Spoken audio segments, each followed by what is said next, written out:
after university. That's when I started to play with vehicles more. I had a number of truck projects back then. I was also kind of dabbling into the new vehicle market, and so I decided maybe it's time to give my parents back the vehicle that they lent me, because in reality this thing was actually a loaner. I gave it back to my dad. He continued to drive it for a number of years. Long story short, the clutch ended up going, and we parked it probably for about 3 or 4 years. At that time, I was just trying to get out of a newer Jeep that I purchased, and I wanted to get into something without payments. Ended up doing a deal where I bought a second-gen Cummins. It got taken back. Here I am, no vehicle payments, got a little bit of money because I'm working, and I'm looking at this 4Runner sitting in the back of the yard, and I'm like, maybe it's time to resurrect this thing and give it its second chance. That's exactly what I did.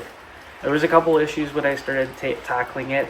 The first one was the rear axle housing had actually rotted to the point that the control arm mount were completely corroded and one of them popped off. First thing I had to do was source a new rear axle housing. I was able to grab a non-e-locker housing for fairly cheap, and because all my internals were in good shape, I really was just looking for a shell to put everything into. I began slowly taking it apart and putting it back together. Having the 4Runner on stilts, painted up the axle, and while I was there I thought, you know what? I'm going to throw a lift in this thing. I always said I would. So in goes the Bilstein 5100 lift kit.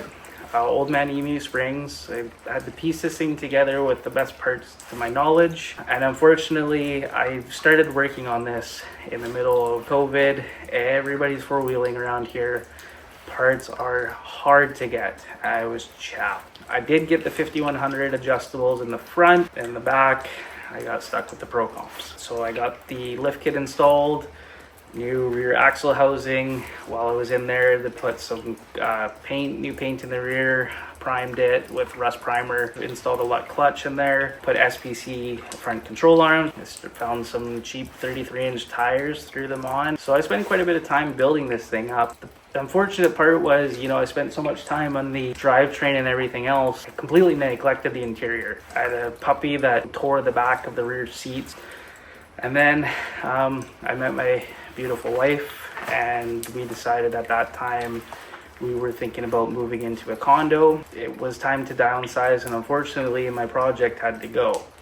So I bought a Jeep Gladiator to kind of condense down to having an off-roader and a daily and everything else. I had a new job, things were looking up, but we needed to downsize. So fortunately, the new Gladiator in hand, it was time to sell the 4Runner.